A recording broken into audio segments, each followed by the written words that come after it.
Hey everybody, how's it going? Welcome back to Copper Jacket TV. So today I just want to make a quick video for my California friends out there because you guys have a huge election coming up this November. Gavin Newsom is seeking re-election, which would give him another 4 years in office.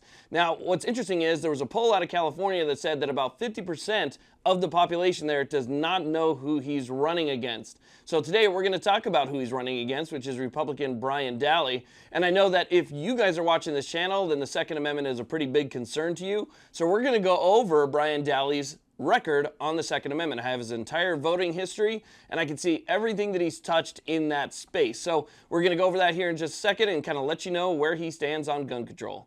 Now, before we get started, I want to thank you very much for watching these videos. I really do appreciate it, trust me. If you haven't done so already, please hit that subscribe button, that little bell notification. It only takes a second. It helps me out quite a bit. And check out the main sponsor of this channel, which is the USCCA. With your USCCA membership, you get things like self-defense liability insurance, which is priceless, reciprocity maps, magazines, online resources like education, training, and what to do after an event. So again, thank you for watching. Check out the USCCA. Let's get to it. Now, I forgot to mention that Brian Dahle is a California state senator, which is why we can go back and look at his voting history. So from the time that he started in the Senate till present, we can look and see exactly how he voted on a range of different topics, in this case, gun control, and we can see exactly where he stands because on his website, it's not really even listed. He doesn't really even talk about it. I looked everywhere and I couldn't find anything. So it definitely doesn't seem to be on the forefront of his platform. I've watched interviews. I've only seen him really even mention it once. I watched the debate and so forth. So it's kind of hard to gauge exactly where he stands. But if we look at his voting record, I found 34 different pieces of legislation that he voted on in that space. And it looks like he voted no on just about everything. He did vote yes on 2 things, so it's definitely not perfect, but it's a lot better than what you would get from the opposite side of the aisle. So we'll go over the things that he did vote yes on, and you can kind of, make a judgment call on your own.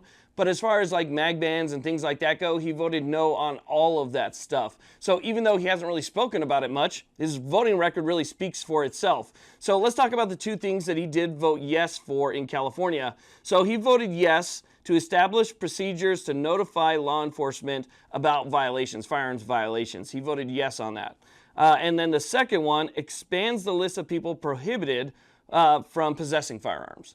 Those are the 2 that he voted yes for. Now, not a big fan of that second one because it really expanded who, loses their rights quite a bit. I mean, it really added to that list a lot.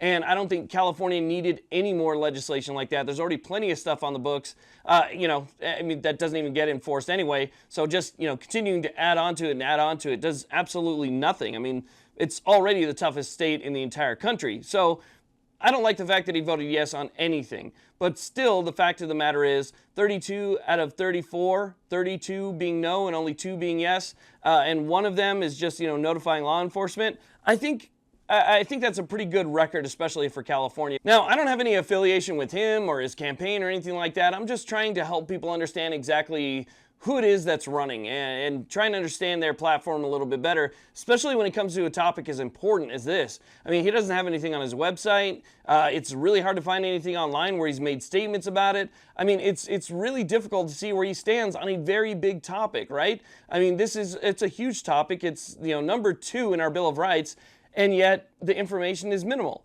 Again, I had to dig into his voting history in order to see where he stood in the past, just so I can get an idea of where he stands now, hopefully, right? So I think that needs to be something that's brought to the forefront a little bit more, and maybe he would get a little bit more support because, people like that tend to rally together, right? But if you don't let people know where you stand on pretty much everything, they're just going to figure you stand for nothing. And if you stand for nothing, they're just going to look past you altogether. So I wanted to give you guys that information that I feel is valuable information, and hopefully you can get some use out of it. Again, I have no affiliation with him or the campaign. I'm just trying to, help you guys out so you can make a decision. I don't think it's a very hard decision. I think the decision is pretty clear. I know which way I would go if I was there. I know from being in California for 42 years that the big cities pretty much control everything anyway.